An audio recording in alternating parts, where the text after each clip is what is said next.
જીવન બહુ સમજવા જેવું છે.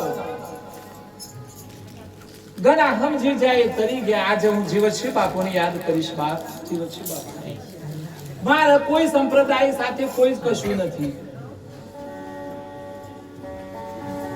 બધા ભરી જવાનું સાહેબ. તમારા બધાના શરીરમાં જે રમસ એ મારામાં રમસ હે. રાજવી આવવાના રસ્તા છે ને લ્યો, માધુપુર થી અવાય, ઈસરોલ થી અવાય, અવાય તો ખરું. જે કરવાનું છે એ કરી લેજો. જે કરવાનું છે એ કરી લેજો. હા, જે કરવાનું છે એ કરી લેવાનું છે સાહેબ. હું તો દરેક સંતો જોડે ફરું છું, આનંદ કરું છું, પણ મને ઘણું બધું શીખવા મળ્યું સાહેબ. ઘણું બધું શીખવા મળ્યું. મારે તો મને બીજું કોઈ નથી કહેવાનું, શોર્ટમાં જ કેવું છે. અમારે સોનતાબા ઘંટીનો બે પેલો પડ હતો, ઘંટીનો બે પડ પથરોનો. એટલે મેં કીધું બા જમાનો બદલાઈ ગયો. ઘંટી હતું ઘેર ઘેર ના ખાઈ ગયું તો બેસાતી અમાલું છે. મેં કીધું ઘંટી આમ બા પથરાની જરૂર નથી કે બેટા આ ઘંટીઓના બે પથરા રાખ, તું મને કોકદની યાદ કરી. આપણે તો બાપાનું કોક નિશાની હોય તો કોક કે મને નાનું રખાય જ નહીં. જતા રે સાહેબ. મારી સોનતાગીરીનો હું તમામ વસ્તુ ચશ્મા પાદુકા બધું રાખ્યું છે સાહેબ. મને એમ કીધું બાપજી તમારે તો શિક્ષક છો, પગાર આવે, તમારું કા સાધુ બનવું પડ્યું લાગે ને તમે લાગે. હું તો શાળામાં જ ખાલી પીન ડ્રેસ છું. આ તો રંગ ચડી ગયો સાહેબ. પતિ જો હું ઉતરત નહીં સાહેબ. હા, રંગ મારા સોમરિયાનો, રંગ મારા અલગ ધણીનો, રંગ મારા સંતોનો. દુનિયા તો બોલો. હા, દુનિયા તો દાંત કાઢે બોલો. તમે વિચાર તો કરો. કૃષ્ણને ના છોડ્યા, દ્રૌપદીને ના છોડ્યો, સીતાને ના છોડ્યો, મારા રોમાપીરને ના કોઈને છોડ્યા. આ દુનિયા કોઈને છોડવાની નથી. સોનતાબા જતા જતા એમ કીધું, એક છોકરો પૂછ્યું કે તમે જો હો પછી બાપજી આશ્રમ કોણ સાચવશે? એ વખત સોનતાબા બોલ્યો કે સાહેબ મારો દીકરો આશ્રમ સાચવી લેશે. મને 100% વિશ્વાસ છે સાહેબ.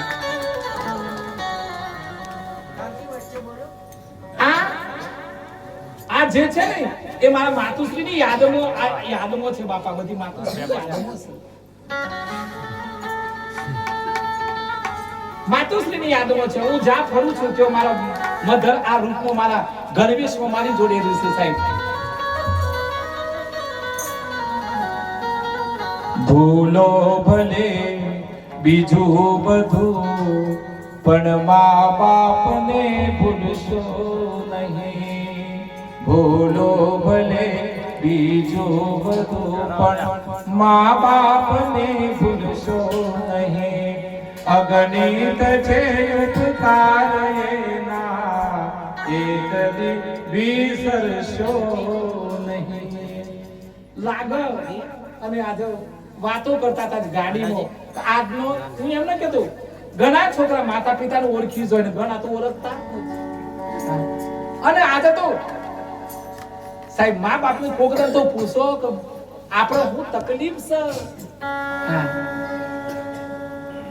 મા બાપને ઓળખવા તો જન્મ લેવા પડે સાહેબ.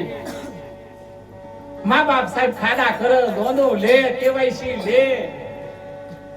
હવારમાં 5 વાગે હમણાં અઠવાડિયા પહેલા ઠંડી પડી છે, દૂધ કાઢવાના ઉઠાય.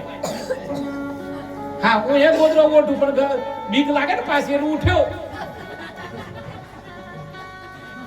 હા, ઉઠો તમારે એવું થતું, મારે એવું થાય. આ લાગે પણ હું તો અત્યારે પણ ઘેર બહુ કડક હોય પાછા. બહુ ઠંડી સાહેબ. વેલો માતા પિતા ઉઠ્યું પોતાનો છોકરો માટે, પણ એક વખત તો અંદર પૂછો કે મારા માતા પિતા થોડાક અંદર ઉતરો. માતા પિતાને સમજો સાહેબ. જે માતા પિતાને ઓળખી જાય ને સાહેબ, એ છોકરું સોપડી લઈને બેસી જાય. એ છોકરું કામે લાગી જાય. પણ જે માતા પિતાને નથી ઓળખતું ને એ ટાઈમ બગાડે બસ. હા,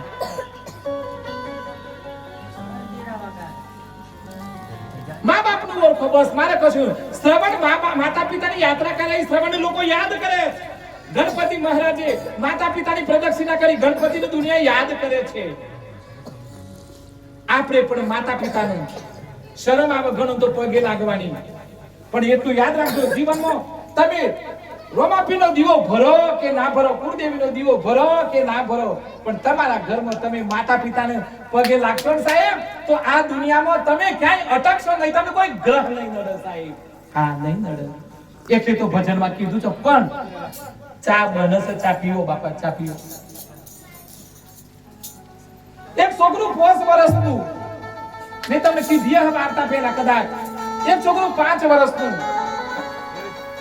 આખા ગોમની દીકરીનો લગન થાય ને મહેંદી આલે, પેલો પોનોની મહેંદી હતી, અત્યારે તો પેલું શું કહેવાય આયુ તૈયાર, આ કોણ આયા? હા, પણ એ જમાનામાં એક છોકરો ભણી પોસમામાં ભણતો ને બધાને મહેંદી વાટી ના લન સોરી આખા ગોમની પેની જતી રહી. પણ સાહેબ એ છોરો 10માં આવ્યો, 12માં આવ્યો, પેની જો છોકરો થયો, મહેંદી વાટીને ગોમની સોડીઓ હાથમાં રંગીન કરીને પેની પણ જે મહેંદી ભેગો પેલો લોઢી રહી ને પથરો, એને મહેંદીનો કલર સર્યો નહીં સાહેબ. હા, ગલાનો કલર સરસ નહીં. પેલો હું પાણી ભરવા જતો નાનો હતો ત્યારે, તો કુવાની કિનાર ઉપર પથ્થરોમાં ગોબા પડી જોઈ રાહોથી, પણ મોણસોનો ગોબા નથી પડતા લ્યો.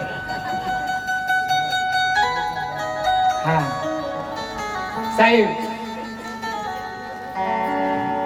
તો કહ્યું છે, કબીર સાહેબ કીધું, સંતો કીધું કે દયા જઈ ધર્મ જો, દયા જઈ ધર્મ જો. સાહેબ ચા પીવાય છે બાપા, મને એવું લાગે સરસ બે વખત આવજો ચા.